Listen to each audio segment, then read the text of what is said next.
வீடியோல நம்ம Demonte colony part 2 படத்தோட ரிவ்யூ தான் பார்க்க போறோம். இந்த படத்தை பொறுத்த வரைக்கும் பெருசா ப்ரோமோட்லாம் பண்ண மாதிரி தெரியல. நிறைய பேருக்கு இன்னைக்கு டிமாண்டி காலனி ரிலீஸ் ஆயிருக்கு அப்படின்றதே தெரியல. திடீர்னு தங்கலானுக்கு வந்து அங்க டிக்கெட் கிடைக்கல அப்படின்னு ஒண்ணு டிமாண்டி காலனிக்கு வந்ததா நிறைய பேர் சொன்னாங்க. சரி, இந்த படம் எப்படி இருக்கு அப்படின்னு பார்க்க போறதுக்கு முன்னாடி பார்ட் 1க்கு பார்ட் 2க்கு ஏதாவது கனெக்டிவிட்டி இருக்கா அப்படின்னு கேட்டீங்கன்னா கண்டிப்பா இருக்கா. அது எப்படி? பார்ட் 1ல தான் எல்லாரும் செத்து போயிட்டாங்களே, அவங்களே எப்படி இந்த படத்துல நடிச்சிருக்க முடியும் அப்படின்னு கேட்டீங்கன்னா அந்த படத்தை நீங்க போய் பார்க்கறப்ப தான் தெரியும். ரொம்பவே நல்லா பார்ட் 1ஓட கனெக்ட் பண்ணிருக்காங்க. அந்த செயின் டிமாண்டி விட்டு வெளியே வந்துடுச்சு. சரி, இந்த படத்துல என்ன ஸ்டோரி அப்படின்னு சொல்லி ஒன்லைன்ல கேட்டீங்கன்னா, பிரியா பவானி சங்கர் அவங்களோட லவ்வர் ஏதோ ஒரு காரணத்தினால தூக்கமாடி செத்துறாரு. இது தற்கொலை இல்ல, கொலை தான் அப்படின்றத ஆராய்ச்சி பண்ண போன பிரியா பவானி சங்கர் ஒரு சிச்சுவேஷன்ல அருள்நிதியை மீட் பண்றாங்க. இவங்க ரெண்டு பேரோட தனிப்பட்ட பிரச்சனை இப்போ காமன் பிரச்சனையா ஆயிடுது. அதனால இங்க மாட்டிக்கிறாங்களா, அப்படி ஒருவேளை மாட்டிக்கிட்டா அதுல இருந்து தப்பிக்கிறாங்களா இல்லையா அப்படின்றதுதான் ஃபுல் படத்தோட கதை. இது மட்டும் இல்லாம ஏகப்பட்ட விஷயம் இருக்கு. அதெல்லாம் சொன்னா ஸ்பாயிலர் ஆயிரும். நீங்க போய் தியேட்டர்ல பாருங்க.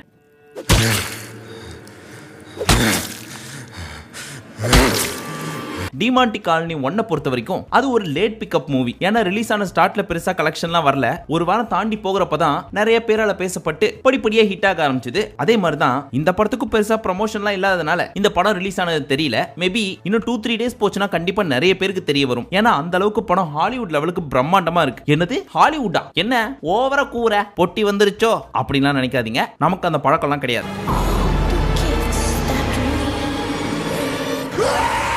நம்ம அருள்நிதியோட ஃபில்மோகிராஃபினா எடுத்து பாத்தீங்கன்னு வச்சுங்களேன், செலக்டிவா ஒரு சில படம்லாம் பண்ணுவார். அதெல்லாம் பெருசா ஹிட் எல்லாம் ஆகாது. ஆனா அவரோட படத்தை நீங்க ஓடிடில பாக்குறப்போ நல்லா தானே இருக்கு, ஏன் பெருசா போகல அப்படின்ற கேள்வி உங்களுக்கு வரும். அந்த லிஸ்ட்ல கண்டிப்பா இந்த படமும் தியேட்டர்ல ஓடுமா, மெகா ஹிட் ஆகுமா அப்படின்றதெல்லாம் தெரியாது. பட் உங்களுக்கு நல்ல தியேட்டர் எக்ஸ்பீரியன்ஸோட ஒரு ஹாரர் மூவி பார்க்கணும் அப்படின்னு நினைச்சீங்கன்னா கண்டிப்பா இந்த படத்தை மிஸ் பண்ணாதீங்க. நான் பர்சனலா சொல்றேன், சீரியஸ்லி ஒவ்வொரு சீனுமே நல்ல டைம் எடுத்து தி பெஸ்டா எழுதிருக்காங்க. அதுக்கேத்த மாதிரி ஸ்கிரீன் பிளேவும் பெஸ்டா வந்திருக்கு.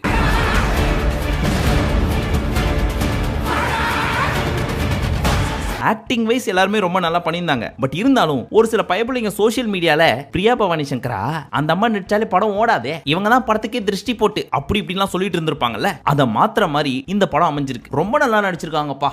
அது நம்மள வழி தீக்காம விடாது.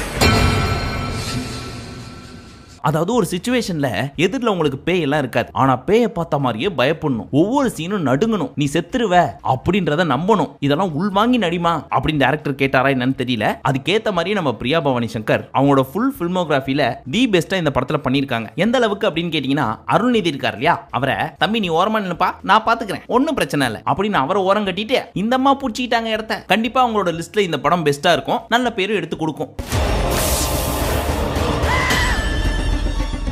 படத்தை பொறுத்த வரைக்கும் ஜம்ப் ஸ்கேர் இருக்கா அப்படின்னு கேட்டீங்கன்னா இருக்கு. ஆனா 1-2 இடத்துல தான் இருக்கு. சோ தைரியமா நீங்க தியேட்டர்ல வந்து பார்க்கலாம். இல்ல நானும் என் ஆளும் போறோம் அப்படியே படம் பார்த்துட்டு இருக்கிறப்போ பயந்து என் கையை கட்டி புடிச்சுக்கணும் அப்படின்னு நினைச்சீங்கன்னா அந்த அளவுக்குலாம் ஒன்னும் சீன் கிடையாது. நார்மலா தான் இருந்துச்சு, பேய் எல்லாம் வரல. பட் அதே நேரம் அந்த ஹாரர் ஃபீலை கொடுத்துக்கிட்டே இருப்பாங்க. அதுக்கு காரணம் யாரு அப்படின்னு கேட்டீங்கன்னா நம்ம சாம் CS.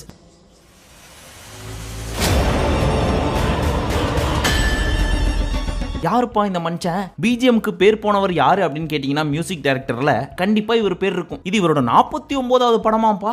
நம்பர் மாதிரியா இருக்கு. ஆனா பாருங்களேன், எல்லாத்தையும் பண்ணிட்டு அமைதியா உட்கார்ந்துட்டு இருக்காரு இந்த மனுஷன். இவர் தமிழ் மட்டும் கிடையாது, தெலுங்கு, மலையாளம், அவ்வளவு ஏன் ஹிந்தியில கூட படம் பண்ணிருக்காருப்பா. ஆனா வெளியே எதுவுமே காட்டிக்காம இருக்காரு பாருங்களேன். புகழ்ச்சி பிடிக்காத மனுஷனா இருப்பாருன்னு நினைக்கிறேன். கண்டிப்பா இவர் ஒரு அண்டர் ரேட்டட் அப்படின்னு தான் சொல்லணும். அந்த அளவுக்கு இவரோட மியூசிக்கால இந்த படத்தை தூக்கி நிறுத்திருக்காரு. அதுவும் லாஸ்ட் ஒரு 15-20 நிமிஷம் டயலாக்ஸே பெருசா இருக்காது. அது இல்லாத இருக்க குறைய சிறப்பா தீர்த்து வச்சாரு நம்ம சாம் CS. சோ அவருக்கு ஒரு மிகப்பெரிய பாராட்டுகளை இந்த டீம் கொடுத்தே ஆகணும்.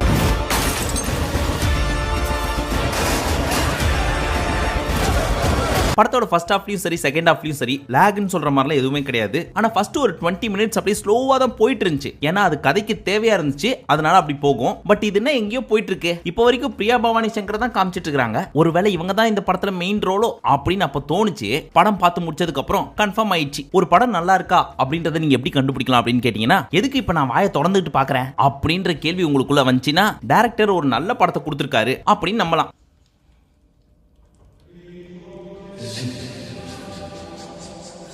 ஏன்னா நானே ஆன்னு பார்த்துட்டு இருந்திருக்கேன். இன்டர்மிஷன் அப்படின்னு போடுறப்பதான் ஓ நான் வாயை பொளந்துட்டு பார்த்து இருந்திருக்கணும் அப்படின்னு எனக்கே தெரிஞ்சு. இதுல ஒவ்வொரு இடத்துல சாப்டர் 1 சாப்டர் 2 அப்படின்னு பிரிச்சு பிரிச்சு போட்டிருப்பாங்க. முக்கியமான சீன்ல டைட்டில் ட்ராக்க போடுவாங்க. அதுலயும் தி எண்ட் அப்படின்னு போட்டு படத்தை முடிச்சதுக்கு அப்புறம் எல்லாரும் எந்திரிச்சிடுறோம். அதுக்கப்புறம் போடுறாங்க இஸ் நாட் டூ ஃபார் அப்படின்னு. அதாவது the end is not too far அப்படின்னு மொத்தமா காமிக்காம தி எண்ட்னு பிரிச்சுட்டு லாஸ்டா இஸ் நாட் டூ ஃபார் அப்படின்னு போட்டாங்க. சோ ஒவ்வொரு இடத்துக்கிட்டையும் நான் ஏதாவது புதுசா பண்ணோம் அப்படின்னு சொல்லி டைரக்டர் ட்ரை பண்ணது கண் கூட நம்மளால பார்க்க முடிஞ்சுச்சு. யாரோ பாட்டி இருக்காங்க. பார்த்திபன் லைன்ல வாங்க. உள்ள யாரோ இருக்காங்க. இதுக்கு முன்னாடி கோப்ரான்னு ஒரு படத்தை டைரக்ட் பண்ணியிருந்தாரு நம்ம டைரக்டர் அஜய் ஞானமுத்து. இதுக்கு முன்னாடி ரிவ்யூல சொல்லியிருந்த மாதிரி அது பெருசா போகல. பட் அதுக்கு முன்னாடி 2 படம் பண்ணியிருந்தாரு. இமைக்கா நொடிகள், டிமாண்டி காலனி பார்ட் 1 ரெண்டுமே டாப் நாச்சா இருக்கும். நம்ம ஷெஃப் தாமு சொல்ற மாதிரி இந்த படத்தை பார்த்ததுக்கு அப்புறம் டிமாண்டி காலனி பார்ட் 1 விட பார்ட் 2 ரொம்பவே நல்லா இருக்கு அப்படின்னு கண்டிப்பா சொல்ற அளவுக்கு தான் இருக்கு இந்த படம்.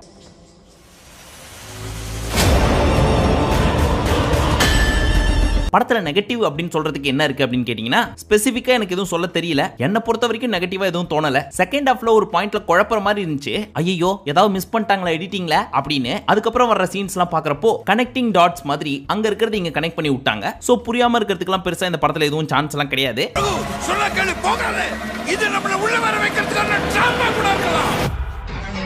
ஓவரால் படம் எப்படி இருந்துச்சுன்னு சிம்பிளா சொல்லணும் அப்படின்னா ஃபர்ஸ்ட் ஹாஃபும் சரி செகண்ட் ஹாஃபும் சரி லாக் இல்லாம அப்படி ஸ்பீடா போயிட்டு இருக்குது. அடுத்து என்ன ஆக போகுது அப்படின்ற கேள்வி தான் நமக்குள்ள ஓடிட்டு இருக்குது. சோ படத்தோட ஸ்டார்ட் டு எண்ட் வரைக்கும் குறை சொல்றதுக்கு எதுவுமே இல்லாத ஒரு சிறப்பான படம் தான் இந்த டிமாண்டி காலனி 2. ரீசெண்டா பாத்தீங்கன்னா ஏகப்பட்ட பார்ட் 2 வந்துருச்சு. சாமி 2, இந்தியன் 2, 2.0 இன்னும் நிறைய சொல்லிக்கிட்டே போலாம். ஆனா அது எதுவுமே பெருசா போகல. பட் இந்த படம் அந்த ஒரு விஷயத்தை மாத்தும் அப்படின்னு நம்பலாம். முக்கியமா இந்த படத்துல ஒருத்தங்க நடிச்சிருக்காங்க. யார் தெரியுமா? நம்ம Bigg Boss season 7 title winner Archana. அவங்களுக்கு இது ஃபர்ஸ்ட் படம் மாதிரிலாம் தெரியலப்பா. நல்லா நடிச்சிருக்காங்க. அதுலயும் முக்கியமா ஃபர்ஸ்ட் படத்துல காமெடி பண்ணிருக்காங்கப்பா. பரவாயில்லையே நல்லா நடிக்கிறாங்களே அப்படின்ற மாதிரி தான் இருந்துச்சு. எது நடக்க கூடாதுன்னு நினைச்சோம் அது இப்போ நடக்க போகுது. முக்கியமா செரின் டார்ஜ் அப்படின்னு ஒரு சைனாக்காரரை கூட்டு வந்திருப்பாங்க. அவர் தான் பேய் ஓட்டுறவரு. அவரை கூட நல்லா நடிக்க வச்சிருக்காங்கப்பா. யாரு அது அப்படின்னு சர்ச் பண்ணி பாக்குறப்போ இவர் சைனாக்கார ஆக்டரா. அது மட்டும் இல்லாம ப்ரொடியூசர், மியூசிக் டைரக்டர் அது இதுன்னு ஏகப்பட்டது போட்டிருக்கு இவரை பத்தி. இந்த அங்கிள் சூப்பராவே நடிச்சிருந்தாரு.